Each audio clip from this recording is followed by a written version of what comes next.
in the books. But who was present at the World Economic Forum?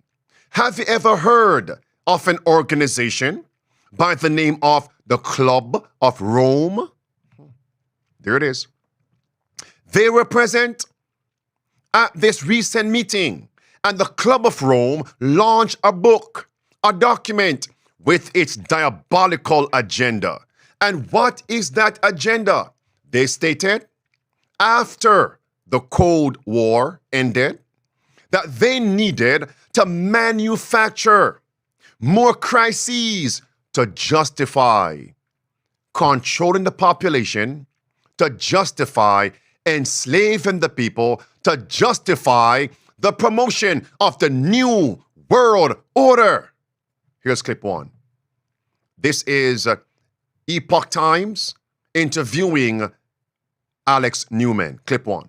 Government. In fact, you see a very clear break when the Club of Rome met in 1991 as the Soviet state and the Eastern European communist states were collapsing. The Club of Rome, very, very powerful elitists. Obviously, Mikhail Gorbachev was there. You had many prominent Americans, people like Al Gore. They got together and they came up with this incredible document where they actually said we need a new justification for this all-powerful state. Have you ever heard the colloquial saying, if you want to hide things from a particular sect, group of people, put it in a book. People just won't read. In the second clip, it mentioned the men who comprise the Club of Rome came up with this slogan, we need a common enemy. Common enemy? To unite the world, to bring about the new world order. And that document was printed in 1991, hence the title. Our common enemy was exposed in 1991. But listen now, in the document, what did they list as our common enemy? Number one, pollution. Manufacture more pollution.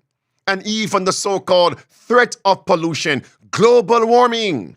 They mention water shortages. Wait a minute. Are we not seeing all these on the media? Number four, manufacture more famine and other crises. Clip two. So the new excuse is going to be because the environment is going to be harmed and because climate is going to hurt us. Wait, what? I could not believe what I just heard. Did world leaders really lay out this globalist plan in plain English in a physical book way back in 1991? I went on Amazon, and there it was. The First Global Revolution, which states, and I quote, in searching for a common enemy to unite us, we came up with the idea that pollution, the threat of global warming, water shortages, famine, and the like would fit the bill. And therefore, the real enemy is humanity itself. So much I want to say right now, but I'm going to forego for now and cover those points as we close this presentation. That tagline stated, humanity is the problem. By the way, you know what I did? I went to search for the document myself. There it is, friends. That's it. The First Global Revolution, a report by the Council of the Club of Rome. Look at the right of your screen. The bottom, the words in that red box. It's right there. The common enemy of humanity is man. Now, surely I won't repeat everything the clip just said. It's in the paragraph right there. As a matter of fact, I found the PDF of the book. The whole book, unabridged, in a PDF. It's right there. The last sentence in the red box. The real enemy then is humanity itself. Gentlemen and ladies, brothers and sisters, it's a fulfillment of Matthew 24. And later on, I'm going to come back to this. But let me not insert too much because I need to connect the fact the Club of Rome, its agenda is connected to popery, Jesuitism. Have you ever heard the term, all roads lead to Rome? Who is also promoting this idea? and sentiment that climate change is man-made. You see that now, friends? The Pope of Rome, man-made, blaming man, the Pope of Rome. And since the Pope says, blame man for climate change, then what is the solution? The chief solution. The Pope says, we need ecological conversion. What? In the next 7 years. Ecological conversion, 2030. Don't forget that. And what is the Pope's ecological conversion? It is resting on the Pope's so-called Sabbath, which is Sunday. No buy, no sell.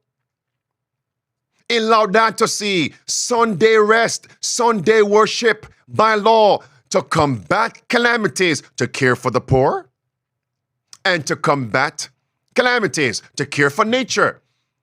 And the Pope is saying the world needs to change and modify their lifestyle practices to save the planet. It's right there. And the Pope is chastising the West. Why so? Why America? Because the mark of the beast begins in the United States of America.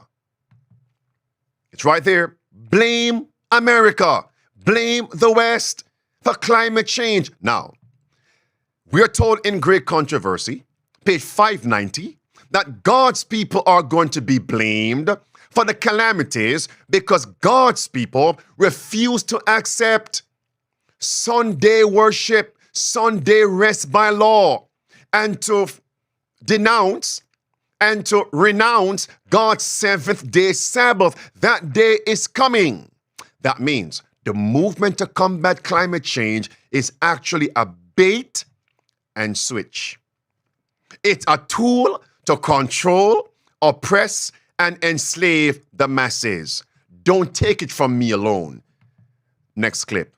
Same interview. Listen. The motivations of those who are pushing this agenda, many of them tend to emulate countries like China, which have abysmal environmental records. This is a country that has massive pollution problems. They don't seem to care about rivers and lakes and streams. There's all sorts of toxins pouring into them. In actuality, I would say their envy of China is more to do with their control over their population and control over politics than it has to do with the environment. In looking at this, it looks like the environment's a tool to achieve power more than it is an end goal of itself to actually protect nature. Okay, friends, let me roll on. It is a bait and switch. Now, this is the European Union President, Ursula von der Leyen. She actually spoke recently, and she was talking about how to balance three things. What three things? She mentioned population growth, the economy, and she mentioned climate.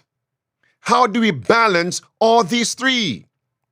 And she quoted the words from the Club of Rome. What words came from the Club of Rome's agenda? To preserve the planet, we need population reduction. What? Yeah. We need degrowth. We need to stop population growth to preserve the planet. They are no longer speaking in parables and symbolic languages. They are forthright and succinct with their wording. I wonder why the majority of the people are asleep. They are in a gaze, distracted. Here it is. EU president, watch this. Remember, it's all about what? Listen. The motivations of... Hold on. What's going on? Here she is. Listen. Indeed, if we look back, a little over 50 years ago, the Club of Rome and a group of MIT researchers published the Limits of Growth report. It mapped the interaction between population growth, the economy, and the environment. And it came 50 years ago to a drastic conclusion. Stop economic and population growth, or else our planet will not cope. Did you hear that? Stop economic growth and population growth, or else the planet is not going to survive. Does that sound like the sentiments of Mr. Floodgates in that TED Talk several years ago? To combat climate change, to lower carbon emission, that one of these things have to come near down to zero. And he pointed to the population. And that's why we are being told it's all about climate change, because fear sells. Give that to me. We're going to start focusing mainly on climate like global warming. And so our next thing is going to be climate change awareness. Climate crisis, climate change. Climate change. Climate change. Climate change. Climate change. Climate change. Climate change. Enough of that. All right, friends. In order to preserve the planet, we need to stop population growth. Wait a minute. You mean abortion? How are they going to do this? This is a reasonable question. You mean through pricks and jabs? How are they going to do this? Poisoning the air? How are they going to do this? We're told in the book Great Controversy, page 589 and page 590, the chapter entitled Impending Conflict. They will impart to the air a deadly taint, and thousands will perish by the pestilence. They will bring disease and disaster until populous cities are reduced to ruin and desolation. How are they going to stop population growth? You mean poisoning the water supply? Poisoning the food? You mean lab manufactured food? Listen, you can no longer grow your own food because your process is creating climate havoc. So come and get our food from our laboratories. How are they going to stop population growth? I mean, the list is endless. And now she went on to say, this is the agenda. This is the mission and spirit of the European Union Green Deal. Indeed, if we look back a little, Clip 2, here it is. this is the mission that drives us today, and this is the spirit of the European Green Deal. It's the mission and spirit of the EU Green Deal. Stop population growth. Let's hear now, in this interview, Joe Rogan interviewing Elon Musk. Elon Musk stated the climate change movement is a death cult. Extinctionist movement to preserve planet, stop population growth. Elon Musk says we can 10x the population and the planet can still survive. Clip 1. Listen. Few days. I'm in favor of. I'm pro-environment, but the in the limit, if you take environmentalism to an extreme, you start to view humanity as a plague on the surface of the earth, like a mold or something. Right. But this is actually false. The Earth could take probably 10 times the current civilization. The population you could 10x the population without destroying the rainforest. So the environmental movement, and I'm an environmentalist, has gone too far. They've gone way too far. If you start thinking that humans are bad, then the natural conclusion is humans should die out. Now, mercy. Let's not stop. Clip 2. Rolled right into it. Clip 2. I mean, I don't want to be melodramatic, but it's almost like a death cult. It's a death cult. No, that is exactly right. It's essentially the extinctionists. Like, it's in the limit. It is that they're propagating the extinction of humanity and civilization. And there's some people who are like most of the time it's implicit. They don't but sometimes it's explicit. Like there was a guy on the front page of the New York Times who literally has the thing called the extinctionist movement, And he was quoted on the front page of the New York Times as saying, there are 8 billion people in the world, but it would be better if there were none. Mercy. And I'm like, well, buddy, you can start with yourself. Yeah. So now in clip 3, they will post the actual New York Times article.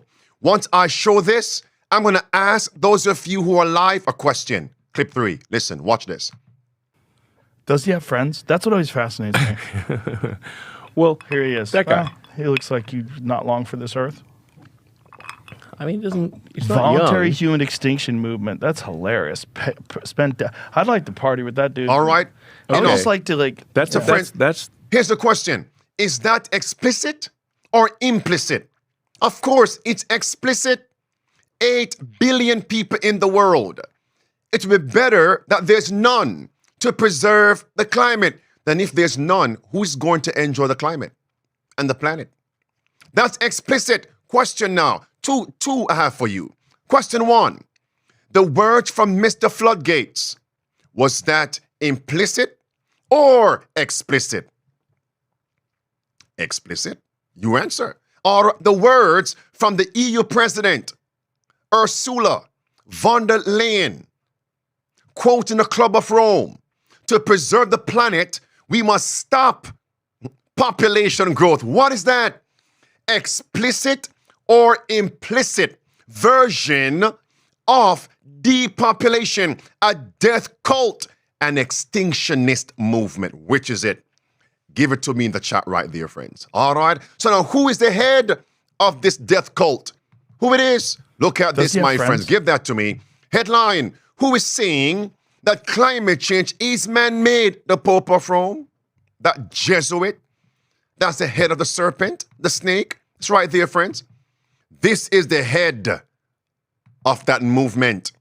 Just like Jezebel in 1 Kings 18 and 2 Kings 9. Jezebel slew the prophets of God. And what was happening in the time of Jezebel and Ahab? There was drought, quote unquote, climate change. And Jezebel, working through Ahab, slew God's people and attempted to kill Elijah. And the Bible says in Malachi chapter 4, verse 5 and verse 6, as it was in the days of Elijah, so it is going to be just before the second coming of Christ. Get back to this.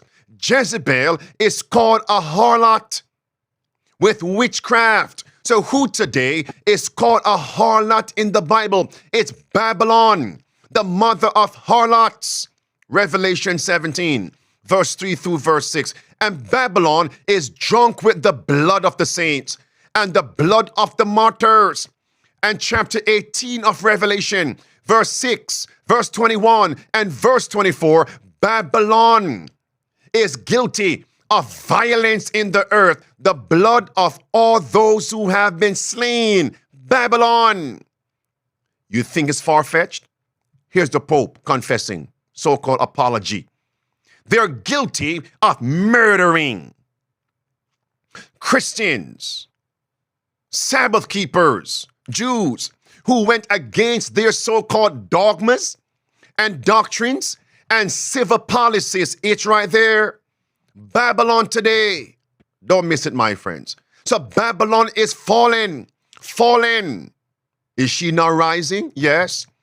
And who is Babylon? The Pope says the Roman Catholic Church is the mother of all denominations. Mother of harlots. Harlots churches. False churches. Babylon. That's it right there. The mother church. And remember, my friend, have you ever heard this other colloquial saying? Where you see smoke, there's what? Fire. As we would say, you would never see smoke without fire. Look at this right here, friends. This is the Pope. Pope Francis. His encyclical Laudato Si is promoting the words of the Club of Rome. Yes. Stop population growth. By the way, look at the right column. Look in the paragraph. Do you see the year 1968? It's the Club of Rome's document. Skip on down to the red words.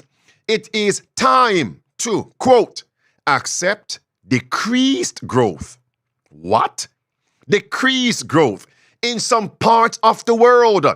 Pope Francis advises in order to provide resources for other places to experience healthy growth. Laudato Si, the Club of Rome. Stop economic growth, stop population growth. Here it is again. In this segment, I'm going to bring you now to Matthew 24. You will see for yourselves. Prophecy is being fulfilled. Get ready. Here is the EU president. Again, to preserve the planet, we need to stop population growth and economic growth. It's the Pope's sentiment. Indeed, if we look back, a little over 50 years ago, the Club of Rome and a group of MIT researchers published the Limits of Growth report. It mapped the interaction between population growth, the economy, and the environment. And it came 50 years ago to a drastic conclusion. Stop economic and population growth, or else our planet will not cope. I mean, who voted her into power? Where are the constituents? Where are the interviews? Where are the letters of inquiry? What do you mean by this? How are we going to do this? How? Friends, this is Matthew 24. In verse number 3, the question was asked of Christ. What will be the sign of thy coming and of the end of the world? The first words from Christ in response were, verse 4, let no man deceive you. Deceive you on what? What would be the issues that are going to be deceptive in the last days? Are you ready now? Verse number 7, wars, famines, pestilences, earthquakes in diverse places, pandemic worldwide, so-called climate change. We are here. The Club of Rome. They needed another boogeyman. The boogeyman is going to get you. So they can bring forth the new world order, control and enslave the masses. And what were the items again? Pollution, climate change, water shortages, famines, etc., and other crises. It's Matthew 24. Listen to me attentively now. Should we not begin to implement the 5 keys of survival? Since they told us all the way back in 1991, expect famines. We just saw a type of famine in the pandemic. Empty shelves. We saw supply chain crises. Ships at sea, bottlenecked, could not bring the goods to port. It's time to implement the 5 keys of survival.